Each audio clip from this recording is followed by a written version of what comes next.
arrogance is a dangerous drug, and Officer Vance Harlan was overdosing on it. He looked at the man in the back seat, calm, black, and wearing a suit that cost more than Harlan's annual salary, and saw only a target. He saw a stereotype. He didn't see the badge hidden in the jacket pocket, nor did he realize that the man he was currently mocking for dealing drugs was actually the director of the FBI. This isn't just a story about a bad arrest. It is the anatomy of a career suicide. Watch closely, because when the karma hits, it doesn't just sting, it destroys. Rain slicked the asphalt of Interstate 95, turning the highway lights into long, blurring streaks of red and white. Inside a sleek charcoal gray sedan, Marcus Vale adjusted the climate control, his eyes scanning the road with a practiced, weary vigilance. He wasn't on the clock, technically, but men like Vale never really clocked out. At 52, Vale possessed a stillness that often unsettled people. He didn't fidget. He didn't speak unless necessary. Tonight, he was driving his personal vehicle back to D.C. after a sensitive meeting with a retired field agent in North Carolina. He was tired. He wanted a scotch, a hot shower, and silence. Blue lights exploded in his rearview mirror. Vale checked his speedometer. He was doing 54 in a 55 zone.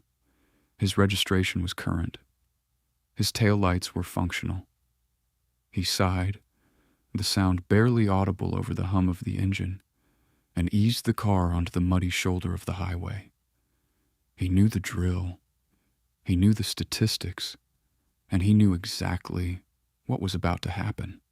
He killed the engine. He rolled down the window. He placed both hands on the top of the steering wheel, fingers spread wide. In the side mirror, two figures approached. One approached the driver's side, the other hung back by the rear bumper, hand resting ominously near his holster. Flashlights cut through the gloom, blindingly bright, aimed directly at Vale's face. "License and registration?" a voice barked. "No good evening. No, sir. Just a demand." Vale blinked against the glare. "It is in my jacket pocket inside the vehicle. May I reach for it?" "Don't get cute, just get the ID." The officer at the window was young, perhaps 26, with a buzz cut and a jawline that seemed clenched in perpetual aggression. His name tag read, Harlan. He was chewing gum with an open mouth, a rhythmic wet sound that grated on the nerves. Vale moved slowly. He produced his driver's license, a standard Virginia ID, and handed it over. He deliberately did not hand over his badge, not yet. Experience had taught him that flashing high-level federal credentials at a local traffic stop often escalated the situation before it diffused it. Some local cops felt threatened. Others felt challenged. Vale wanted to see the temperature of the encounter first. Harlan snatched the card. He shined his light into the back seat, illuminating the empty leather seats, then back at Vale's suit. It was a bespoke piece from Savile Row, tailored perfectly to Vale's broad shoulders. "Nice car for a Tuesday," Harlan sneered. "Where you coming from?" "North Carolina," Vale replied evenly. "What's in North Carolina?" "I was visiting a friend." "A friend?" Harlan chuckled, glancing back at his partner, Officer Finn Riley, who was taller, doughier, and looked bored. "You hear that, Finn? He was visiting a friend. That usually means picking up a supply, doesn't it?" Vale remained silent. He stared straight ahead. "I asked you a question," Harlan snapped, leaning into the window. The smell of stale coffee and wintergreen tobacco drifted into the car. "What do you do for work, Mr. Vale?" "I work for the government," Vale said. Harlan laughed out loud. It was a sharp, barking sound. "The government?" "Yeah. Okay. Which part? The DMV or Are you one of those sovereign citizens who thinks laws don't apply to him? I work in federal administration, Vale clarified, his voice dropping an octave. Officer, may I ask the reason for the stop? You drifted, Harlan lied smoothly. Crossed the solid line back there. Erratic driving, signs of intoxication. Step out of the car. Vale tightened his grip on the wheel for a fraction of a second before releasing it. I have not been drinking, officer, and I did not cross the line. Step out of the car. Harlan's hand dropped to the latch of his holster. Vale opened the door. He stepped out into the rain, the cold water immediately soaking into his dress shirt. He stood 3 inches taller than Harlan, a fact that seemed to irritate the officer instantly. Turn around. Hands on the hood. Vale complied. The cold metal of the car seeped through his palms. He felt hands roughly patting him down, too rough. It wasn't a search for weapons. It was a dominance display. Harlan's hand lingered over the inside pocket of the jacket. He pulled out Vale's wallet. Lot of cash in here, Harlan announced, pulling out $300. Drug money. Per diem, Vale said. Right, per diem. Harlan tossed the wallet on the wet hood of the car. Cuff him, Finn. We're taking him in for suspicion of DUI and possible trafficking. On what grounds? Vale asked, turning his head slightly. Resisting arrest? Harlan shouted, shoving Vale's face down onto the wet metal. Stop resisting. Vale didn't struggle. He didn't shout. He let Riley snap the handcuffs onto his wrists, the metal biting into his skin. As he was shoved toward the patrol car, Vale looked Harlan in the eye. It was a look of absolute, terrifying neutrality. You were making a mistake, Officer Harlan, Vale said quietly. Harlan opened the back door of the cruiser and shoved Vale inside hard enough that Vale's head bumped the door frame. The only mistake I made, Harlan grinned, slamming the door, was not bringing the canine to chew up those fancy seats of yours. As the cruiser pulled away, leaving the charcoal gray sedan abandoned on the side of the highway, Marcus Vale closed his eyes. He began to memorize the timestamp on the dashboard clock. The nightmare had begun, but Harlan had no idea he had just arrested the wolf to catch a rabbit. The precinct smelled of floor wax and despair. It was a distinctive sensory mix that Vale had known for 30 years, though usually he walked through these halls with a detail of agents behind him, not in handcuffs. Officer Harlan paraded him through the booking area like a trophy hunter dragging a stag. He pushed Vale toward the intake desk where a heavy-set sergeant named Dax Riggs was eating a sandwich wrapped in wax paper. What do we have here, Hollywood? Riggs asked, chewing with his mouth half open. Big catch, Sarge. Harlan beamed, puffing out his chest. DUI, erratic driving. Found a wad of cash on him. Guy says he works for the government, dressed like a Wall Street banker, but driving through the corridor at midnight. Definitely running product, probably a high-level courier. Riggs squinted at Vale. That right? You a courier, buddy? I am the director of the Federal Bureau of Investigation, Vale said.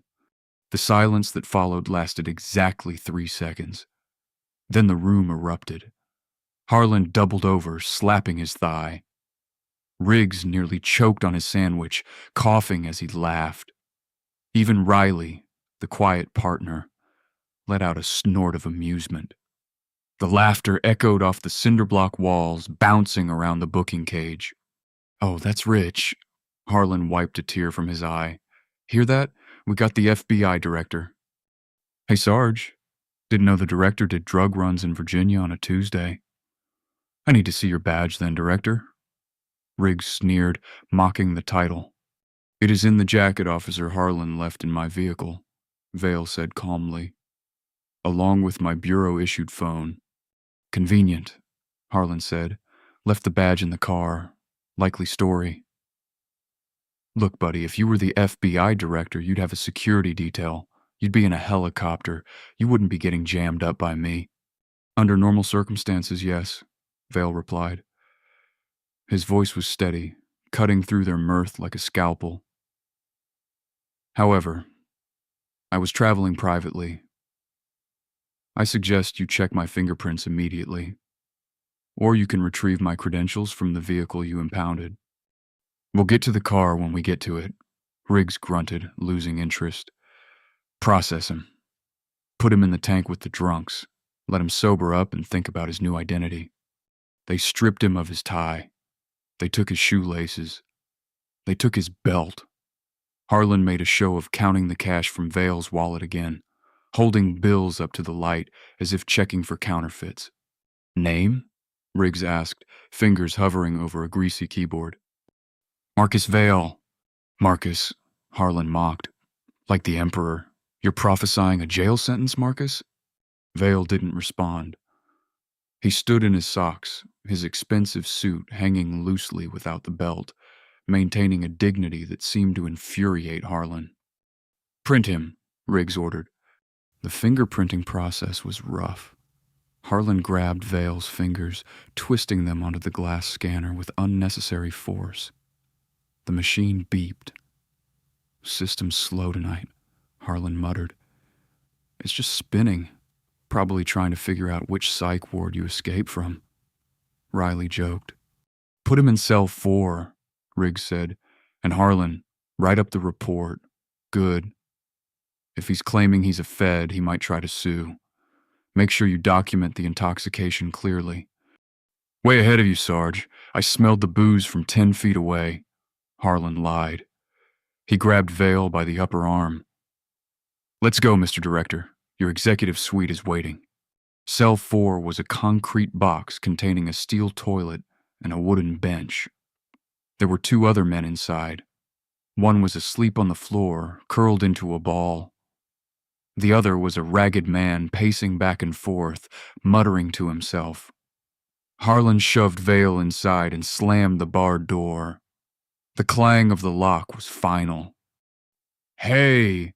Harlan shouted through the bars, attracting the attention of several other officers passing by. You guys want to meet a celebrity? This guy here says he runs the FBI. Maybe he can give us all a raise. A chorus of laughter followed. Harlan pulled out his personal cell phone, a violation of department policy in the holding area, and snapped a picture of Vale sitting on the bench. Smile for the press release, Director.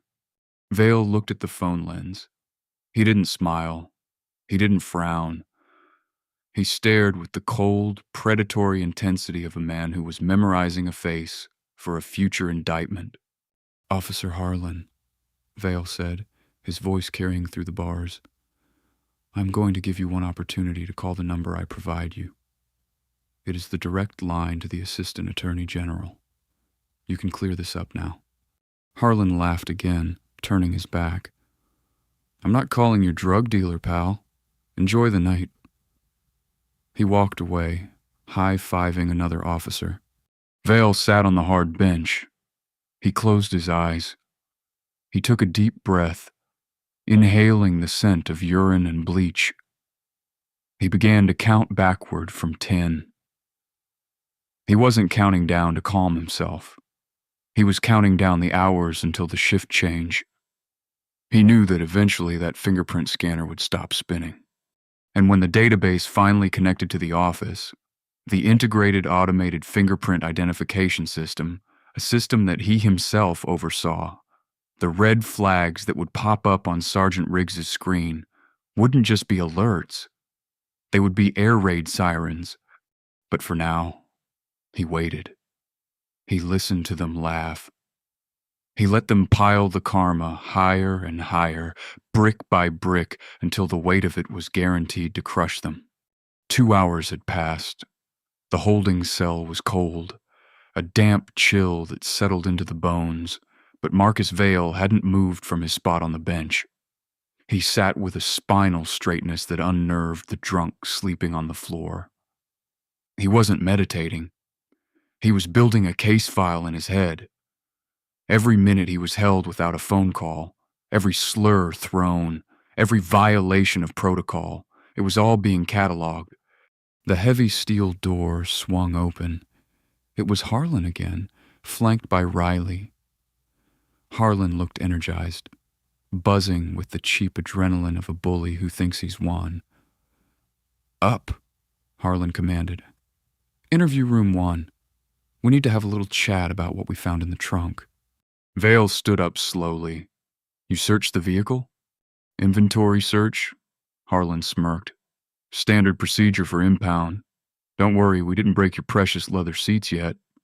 They marched him down a hallway lined with wanted posters and peeling paint. They shoved him into a small, windowless room dominated by a scratched metal table and 3 chairs. Harlan kicked a chair out. "Sit." Vale sat. Harlan paced the room, playing the part of the seasoned detective he clearly wasn't. Riley leaned against the door, arms crossed, looking less amused than before. "So," Harlan began, slamming his hands onto the table, "we found the radio." Vale blinked. "It is a standard Bureau-encrypted frequency transmitter." "Encrypted transmitter," Harlan repeated, making air quotes. "Right, and I'm the Queen of England. You know what it looks like to me? It looks like a high-end scanner for dodging police frequencies. Drug runners use them all the time. That plus the $300 in cash. It paints a pretty picture, Marcus." "The cash is $300, Vale corrected, "not 3,000. It'll be whatever I say it is in the report." Harlan leaned in close, his breath hot and sour.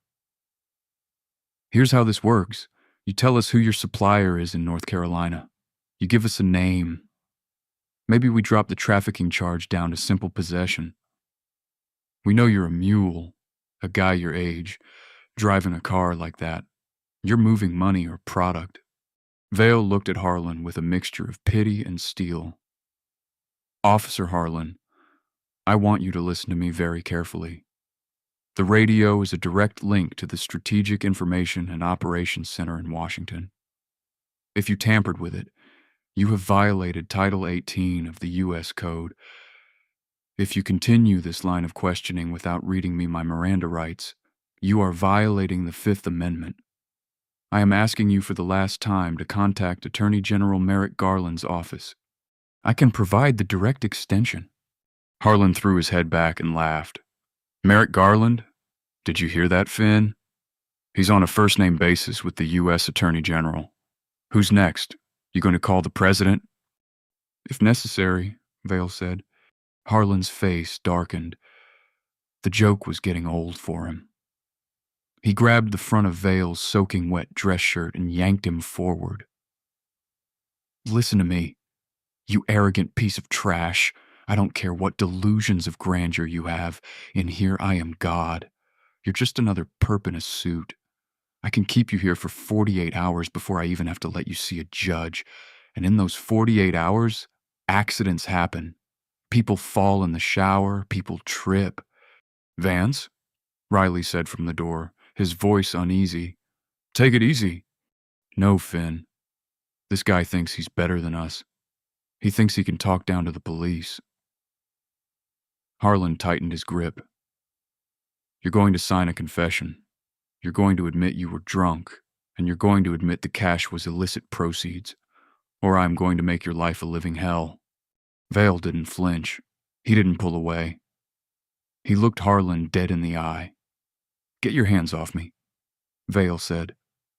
The voice wasn't loud, but it had the resonant authority of a gavel strike. Harlan hesitated. For a split second, doubt flickered in his eyes. The man wasn't acting like a junkie. He wasn't acting like a panicked criminal. He was acting like a boss. But Harlan's ego was too big to reverse course. He shoved Vale back into the chair. "Let him rot in here for an hour," Harlan spat. "Turn off the AC. Let him sweat. I'm going to go get a coffee." Harlan stormed out. Riley lingered for a second, looking at Vale. "You really should just cooperate," Riley muttered. "Officer Riley," Vale said softly, "I suggest you distance yourself from your partner immediately. For the sake of your pension. Riley frowned, then closed the door, locking Vale in the suffocating silence of the interrogation room. Vale smoothed his shirt. He folded his hands on the table, and he waited for the inevitable explosion. Out in the bullpen, the atmosphere was relaxed. It was the dead shift. Sergeant Dax Riggs was scrolling through sports scores on his computer, wiping crumbs off his mustache. The fingerprint machine on the side desk gave a loud, discordant beep. Finally, Riggs grumbled. Damn system takes forever. He rolled his chair over to the dedicated monitor for the office results.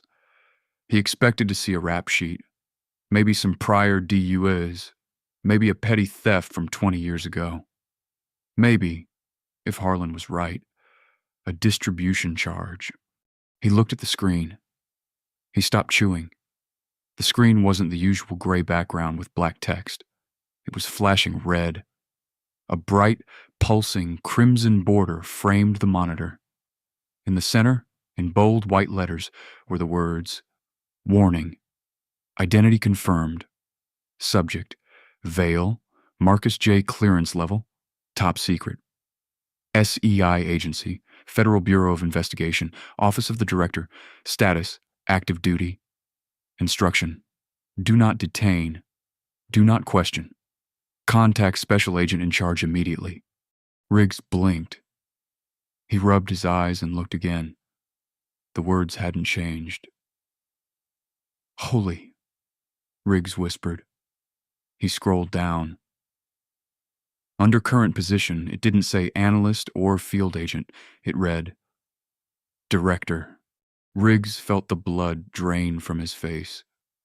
His stomach dropped like an elevator with a cut cable. He looked at the mug shot on the screen, the dignified, unsmiling face of the man they had just thrown in a cell with a heroin addict. Then he looked at the processing paperwork on his desk, where Harlan had written, Suspected mule, an uncooperative arrogant. Harlan! Riggs screamed. The shout was so loud that the dispatcher across the room dropped her headset. Harlan was by the coffee machine, laughing with another patrolman. He looked over, confused. Yeah, Sarge? Get over here, Riggs roared now. Harlan jogged over, still smirking. What's up?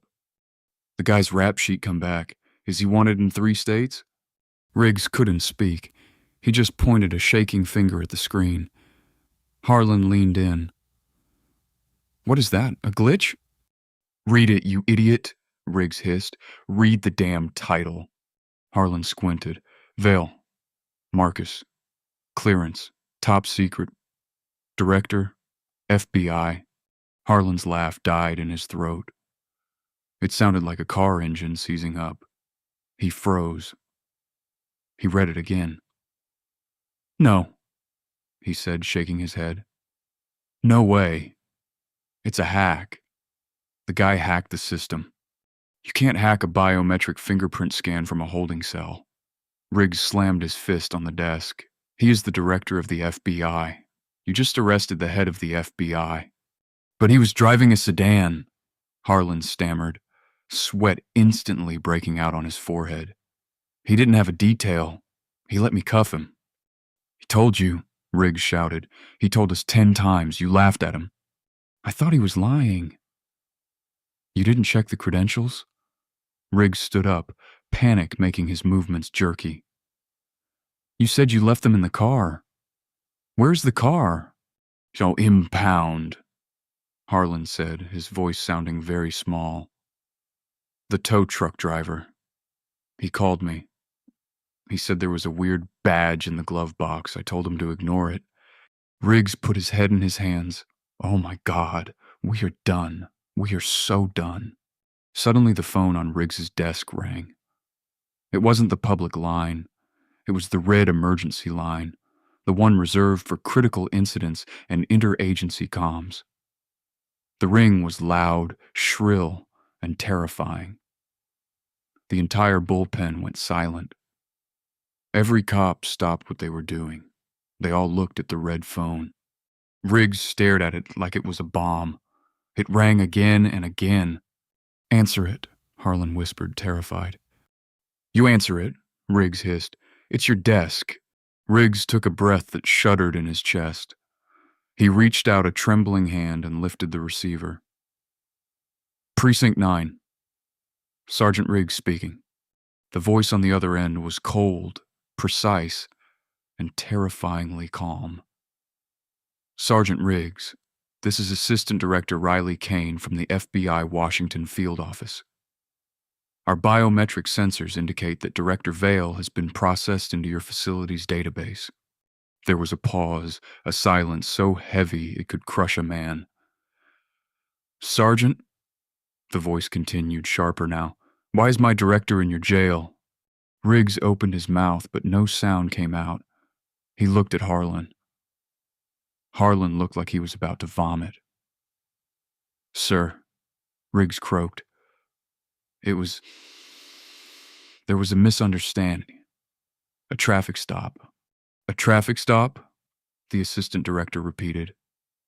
The tone suggested that a nuclear winter would be preferable to what was coming next. "I see. Sergeant, I want you to listen to me. You are to release him from the cell immediately.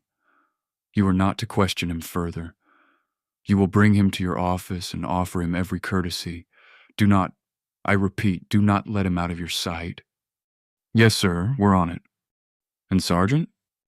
"Yes? I am currently in a helicopter with a tactical team. We are 20 minutes out. If a hair on his head is out of place when I land, God help you." The line went dead. Riggs dropped the phone. He looked at Harlan. "Get him out," Riggs whispered. "What?" "Get him out," Riggs screamed, his face turning purple. "Get him out of the cage. Get him coffee. Get him his shoes. If he wants your badge, you give it to him. Go!" Harlan sprinted toward the interrogation rooms, his boots sliding on the linoleum. The arrogance was gone. The swagger was dead. Now there was only the primal animal fear of a man who realizes he has just poked a dragon in the eye. Harlan fumbled with the keys as he reached interview room 1. His hands were shaking so badly he dropped them. He picked them up, jamming the key into the lock. He threw the door open. Marcus Vale was still sitting there. He hadn't moved. He looked up slowly as Harlan burst in, panting and sweating. "Mr. Vale," Harlan stammered. "Sir." Vale looked at his watch. 2 hours and 14 minutes, he said calmly. "I assume the fingerprints finally cleared." Harlan swallowed hard. "Sir, there's been a terrible mistake. I didn't know. I had no idea." Vale stood up. He walked toward Harlan. He didn't look angry. He looked disappointed, which was somehow worse. "Ignorance is not a defense, Officer Harlan," Vale said quietly. "Especially when the truth was offered to you repeatedly. We're releasing you right now. Charges dropped, everything deleted. Sarge wants to see you in his office. We have coffee, donuts, anything you want." Vale walked past him, stepping out into the hallway. He paused and looked back at the terrified officer. "I don't want coffee," Vale said. "I want your body camera footage preserved. All of it." He turned and walked toward the bullpen, his socks padding softly on the floor. Harlan leaned against the door frame, his legs giving out. He slid down to the floor, head in his hands. The karma hadn't just hit. It had arrived in a helicopter, and it was 20 minutes away. The clock on the wall of Precinct 9 ticked with agonizing slowness. In the captain's office, Marcus Vale sat on a leather sofa that had seen better days. Sergeant Dax Riggs was hovering near him like a nervous waiter, holding a fresh mug of coffee that Vale had refused to touch. "Sir, can I get you a blanket, a towel?" Riggs asked, his voice cracking. "We have a clean uniform in the back if you want to get out of those wet clothes." "I'm fine," Vale said. He was staring at the wall at a framed commendation for Officer of the Month awarded to Vance Harlan 6 months prior. The irony was palpable. "Look, Director," Riggs started, wiping sweat from his upper lip. "Harlan, he's a good kid, a bit zealous. We've had some trouble with runners on the interstate lately. He was just trying to do his job. He didn't mean any disrespect." Vale turned his head slowly. His gaze was heavy, unblinking. "Zeal is one thing, Sergeant. Maliciousness is another. He didn't just arrest me. He humiliated me. He denied me my rights. And you?" Vale gestured to the intake desk, visible through the glass. "You laughed. You saw a citizen in distress, and you saw entertainment." Riggs looked down at his shoes.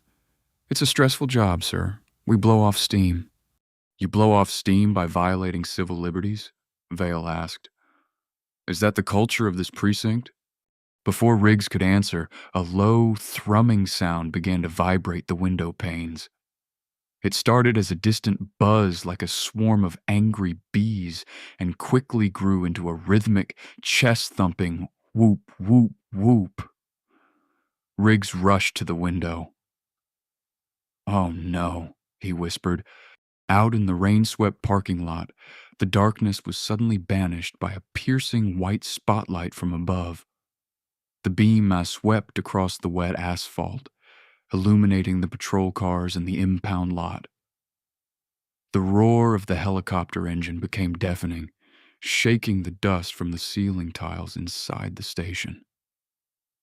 Then came the sirens. Not one or two, but a convoy. Through the front glass doors, blue and red lights flooded the lobby. Black SUVs with government plates screeched to a halt, blocking the precinct's driveway. They were followed by 2 armored trucks. The doors of the SUVs flew open in unison. Men and women in windbreakers emblazoned with bold yellow letters, FBI, spilled out. They moved with a fluidity and precision that made the local cops look like amateurs. They didn't walk. They flowed, setting up a perimeter in seconds. The front doors of the precinct were thrown open. Leading the charge was Assistant Director Riley Kane, a woman known in the Bureau for having a spine of titanium and zero tolerance for incompetence. She was flanked by 4 agents from the hostage rescue team, fully geared up, rifles at the low ready. He harshed her. "Secure the exits," Kane barked. "Nobody leaves this building. Nobody touches a computer. Hands where we can see them." The night shift officers in the bullpen froze. The dispatcher stood up, hands trembling in the air. Officer Riley, who had been hiding in the break room, dropped his coffee cup. It shattered, the sound lost in the chaos. Kane scanned the room, her eyes locking onto the captain's office. She marched across the bullpen, her heels clicking sharply on the linoleum, the tactical team parting the sea of terrified local cops for her. She kicked the door to Riggs's office open. "My director," she called out, spotting Vale. Vale stood up. "Riley, you made good time. We were in the air 5 minutes after the alert triggered," Kane said, holstering her sidearm but keeping her hand near it. She turned her glare onto Riggs. The sergeant shrank back, backing into his filing cabinet. "Is this the man?" Kane asked Vale, nodding at Riggs. "He is the sergeant on duty," about the one. Vale confirmed. "But he is not the arresting officer." "Where's Harlan?" Kane shouted, her voice echoing through the station. "I want Officer Harlan front and center now." Vance Harlan appeared from the hallway leading to the locker rooms. He had taken off his duty belt. He looked small, pale, and incredibly young. He walked into the bullpen like a man walking to the gallows. "I'm Officer Harlan," he squeaked. 2 FBI agents were on him instantly. They didn't tackle him, but they flanked him so closely he couldn't move. One of them, a massive agent named Miller, leaned down. "Do you have any weapons on you?" Miller asked.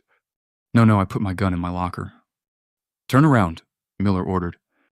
Am I under arrest? Harlan asked, tears welling in his eyes. You are being detained pending a federal inquiry into the deprivation of rights under color of law and kidnapping and false imprisonment, Kane announced, stepping out of the office. Kidnapping? Harlan gasped. I just made a traffic stop. You held a federal official against his will without probable cause, Kane said, stepping into Harlan's personal space. You transported him across county lines to this facility. You denied him legal counsel. In the federal code, son, that is kidnapping. Vale walked out of the office. The silence in the room was absolute. Every local cop was staring at him. The man they had mocked was now standing in the center of a whirlwind of federal power. Agent Miller, Vale said calmly, please retrieve my credentials and my phone from the impound lot. Officer Harlan says they are in his vehicle. Yes, Director. Miller moved to leave. And Miller? Sir? Have the forensic team sweep Officer Harlan's cruiser. I want to know exactly what is in that car. If he planted evidence, I want to find the source. Harlan's knees buckled. He grabbed the edge of a desk to stay upright. I didn't plant anything, Harlan cried. I swear. We will see, Vale said. Sarah, take over the precinct, Vale told Kane. I want all body camera footage downloaded to our servers immediately. I want the dash cam footage, I want the booking logs, and I want the disciplinary records of every officer in this room. Consider it done, sir, Kane said. She turned to the room of stunned local police. Ladies and gentlemen, you are no longer in control of this facility. The FBI is now assuming jurisdiction over this precinct as a crime scene. Step away from your desks. Place your badges on the tables. Now. As the local officers began to fumble with their badges, stripping themselves of their authority, Vale walked over to Harlan. The young officer was shaking uncontrollably. You asked me earlier, Vale said, his voice low enough that only Harlan could hear, if I was going to call the president. Harlan squeezed his eyes shut. I didn't call him, Vale whispered. He called me? He wants to know why his FBI director was arrested in Virginia. I told him I'm gathering the facts. For your sake, officer, you better pray the facts are kinder to you than you were to me. Vale turned and walked toward the exit, the sea of agents parting for him. He stepped out into the rain, where the helicopter blades were still spinning, waiting to take him home. Behind him, the dismantling of Precinct 9 had begun. The sun rose over Richmond, but for the officers of Precinct 9, it remained the darkest morning of their lives. The precinct had been turned into a sterile processing center. The local police chief, a man named Chief Donovan Hale, had arrived looking disheveled and panicked. He was currently sitting in his own conference room, being grilled by 3 Department of Justice lawyers who had driven down from D.C. Marcus Vale had not gone home. After changing into a dry suit brought to him by an aide, he had set up a temporary command post in the briefing room. He sat at the head of the table, sipping black tea, reviewing the digital files that were being pulled from the precinct's servers. On the screen in front of him was Harlan's personnel file. It was a digital testament to systemic failure. Look at this, Vale said to Agent Kane. Kane leaned over his shoulder. Excessive force complaints, 4 in the last 2 years, all dismissed by Internal Affairs. Dismissed by Sergeant Riggs, Vale corrected, tapping the screen. Riggs signed off on every exoneration. Within policy, subject was resisting. It is a pattern. They were protecting their own, Kane said, disgust coloring her voice. It goes deeper, Vale said. He opened a new folder. Agent Miller found something interesting in Harlan's dashcam archives. Look at the timestamps. He played a video from weeks prior. It showed Harlan pulling over a minivan with Florida plates. The driver was a young Hispanic woman. Harlan was aggressive, shouting, escalating. He searched the car. He found nothing. But then the audio cut out for 2 minutes, the exact 2 minutes he was searching the trunk. When the audio returned, Harlan was holding a bag of pills he claimed to have found. He muted his mic, Kane observed. And look at the log, Vale pointed. The pills were booked into evidence, but there is no chain of custody for him. They disappeared from the locker 2 days later. He's shaking down tourists, Kane realized. He plants drugs, scares them, maybe takes a cash bribe to let them go, or books them to bump his arrest stats. And tonight, he thought I was just another mark. He saw a nice car and a black driver and thought it was payday. The door to the briefing room opened. Agent Miller walked in, holding a plastic evidence bag. Inside was a small magnetic GPS tracker. "Director," Miller said grimly, "we found this on the underside of Harlan's patrol car. It's not department issue." Vale raised an eyebrow. "What is it?" "It's a burner tracker. We ran the serial number. It was purchased online. But here's the kicker. We found a receiver in Harlan's locker. He wasn't just patrolling, he was tracking specific cars." "Who was he tracking?" "We don't know yet," Miller said. "But we found $5,000 in cash in his gym bag, rubber-banded high denominations." Vale stood up. The fatigue was gone, replaced by the cold energy of the hunt. "This isn't just one bad apple, Riley. This is a racket. Harlan is targeting people, shaking them down, and Riggs is covering it up. Bring him in now." 10 minutes later, Vance Harlan sat in the same interrogation room where he had threatened Vale hours earlier, but the dynamic had inverted completely. Harlan was handcuffed to the table. He was wearing an orange jumpsuit provided by the federal marshals. Vale walked in alone. He carried a single file folder. He sat down opposite Harlan. Harlan looked like a ghost. His arrogance had evaporated, leaving behind a terrified child. "I didn't know," Harlan whispered again. "I swear to God, I didn't know who you were." "Stop," Vale said. He opened the file. "I do not care that you didn't know who I was. If I were a plumber or a teacher or a mechanic, what you did would still be a crime. You are not in trouble because you arrested the wrong man, Vance. You are in trouble because of what you have been doing to everyone else." Vale slid a photo across the table. It was the Hispanic woman from the dashcam video. "Sofia Ramirez," Vale read. "Nurse, mother of 2. You arrested her weeks ago. You claimed she had OxyContin in her trunk. She lost her job because of that arrest. She lost her nursing license." Harlan stared at the photo, his lip trembling. "We checked the evidence locker," Vale continued. "The pills are gone, and we found $5,000 in your locker. Did Sophia pay you, Vance, or did you sell the pills back to the street?" "I want a lawyer," Harlan stammered. "You have that right," Vale said. "But let me explain the reality of your situation. You are looking at federal charges for racketeering, deprivation of rights, and narcotics distribution. The sentence for these crimes when committed by a law enforcement officer is severe. We are talking 20 years, maybe 30. Harlan began to sob. "However," Vale leaned in, "I know you didn't do this alone. Sergeant Riggs signed those reports. Someone is helping you fence the drugs. Someone taught you how to mute that body mic." Harlan looked up, tears streaming down his face. "If you talk," Vale said, "if you tell me everything, who is involved, how long it has been going on, who else in this department is dirty, I will speak to the U.S. Attorney. I will recommend a plea deal. You will still go to prison, Vance, but you might see the outside world again before you're an old man." Harlan looked at the mirror, then back at Vale. He took a shuddering breath. "It wasn't just Riggs," Harlan whispered. "Who else?" "The chief," Harlan said. "Chief Donovan Hale. He takes a cut. He tells us which cars to target. He has a contact at the rental car agencies. They tip him off when out-of-state luxury cars are rented with cash." Vale sat back.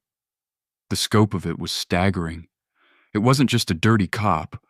It was a highway robbery ring operating under the guise of a police department. "You are going to write that down," Vale said, sliding a pad of paper across the table. "Every name, every date, every dollar." Vale stood up and walked to the door. He paused, hand on the handle. "You laughed at me, Vance. You thought you had power because you had a badge and a gun.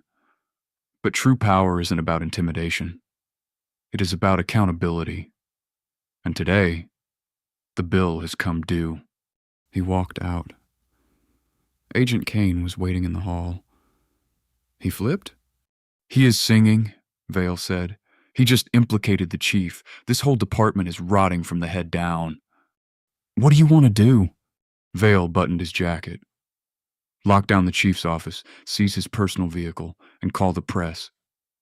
I want every news station from here to D.C. outside this building in an hour."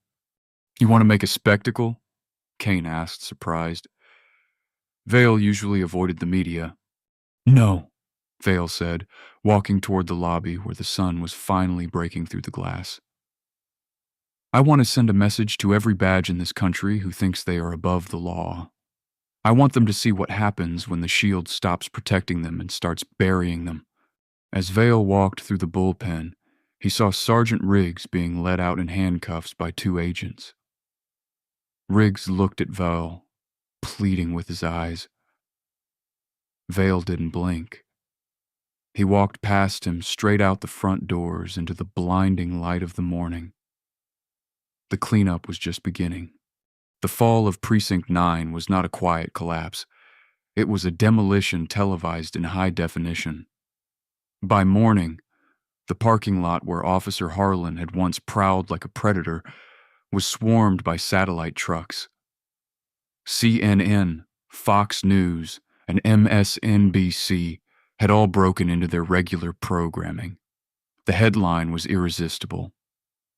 "The Badge and the Bureau, FBI Director arrested in Virginia corruption sting." Chief Donovan Hale was led out of the building.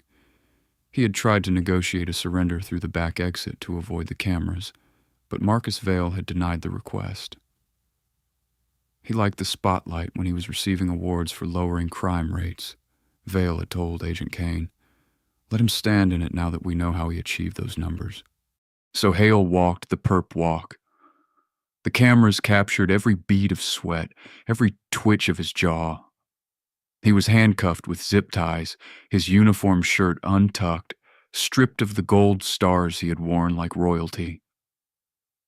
The crowds that had gathered, locals who had long whispered about the precinct's corruption, cheered.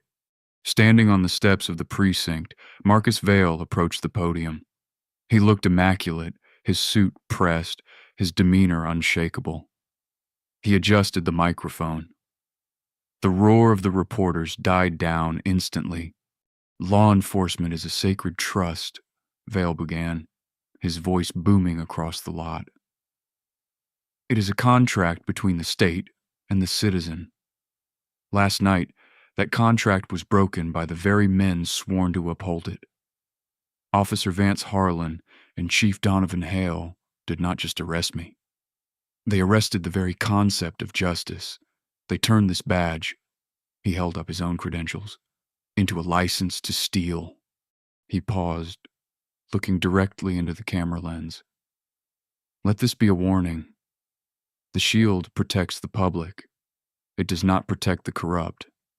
If you hide behind your badge to commit crimes, we will find you. We will expose you, and we will prosecute you to the fullest extent of the law." The courtroom drama unfolded 6 months later. The trial of the United States versus Harlan, Hale, et al. Began in the Federal District Court in Richmond. The courtroom was packed.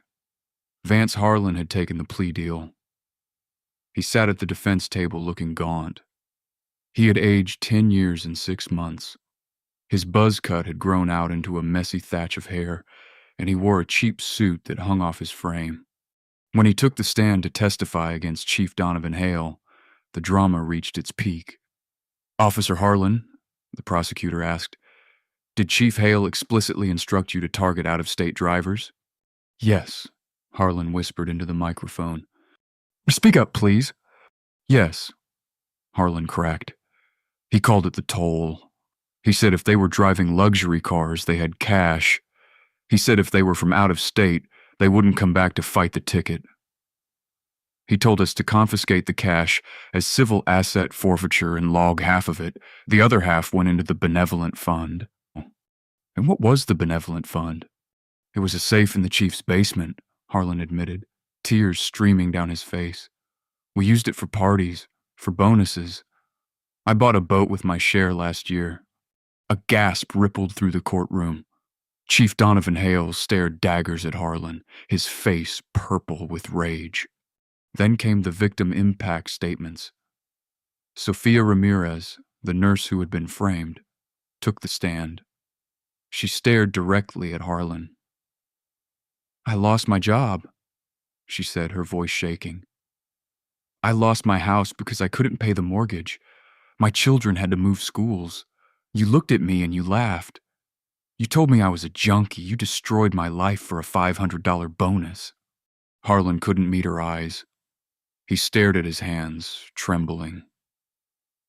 The arrogance of that night on the highway was dead, buried under the weight of his own sins. The jury deliberated for less than 3 hours. Chief Donovan Hale was found guilty on 42 counts of racketeering, conspiracy, and deprivation of rights. The judge, a stern woman named Judge Reynolds, looked over her spectacles at the disgraced chief. You ran a criminal enterprise disguised as a police station, she said. You were sentenced to 35 years in federal prison without the possibility of parole. Hale collapsed into his chair. 35 years. He would die in prison. Then it was Harlan's turn. Because of his cooperation, his sentence was lighter, but it was still a hammer blow. Vance Harlan, Judge Reynolds said, you were young.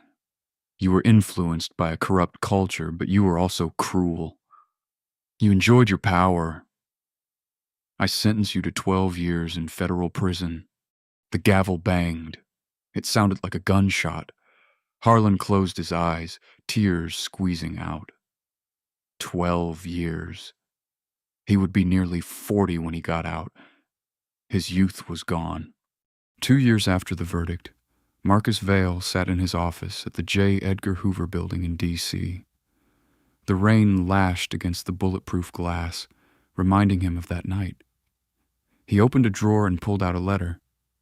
It was handwritten on lined prison stationery. The return address was FCI Cumberland, a federal correctional institution. Dear Director Vale, I don't expect you to reply. I just wanted you to know that I see it now. And here, I'm not a cop. I'm just an inmate. The guards treat me the way I treated you. They laugh when I ask for things. They ignore me. I feel small every single day. You told me that arrogance is a dangerous drug. You were right. I overdosed on it. I lost everything because I thought I was untouchable. I am reading a lot now. I am trying to understand the laws I used to break. I am sorry. Not just for arresting you, but for Sophia and for the others. Inmate 89402-0007, formerly Officer Harlan. Vale folded the letter. He didn't smile. Justice wasn't about happiness. It was about balance. The scales had been reset. He picked up his pen and signed a new directive on his desk. It was a policy change regarding qualified immunity and federal oversight of local asset forfeiture. It was nicknamed the Vale Protocol. Because of that night on the roadside, federal loopholes that allowed cops to seize cash without charges were being closed nationwide. Harlan's stupidity hadn't just ended his career, it had changed American law. Vale looked out at the city. The system was imperfect. It was often broken. But sometimes, just sometimes, the good guys won. And sometimes the karma was absolute.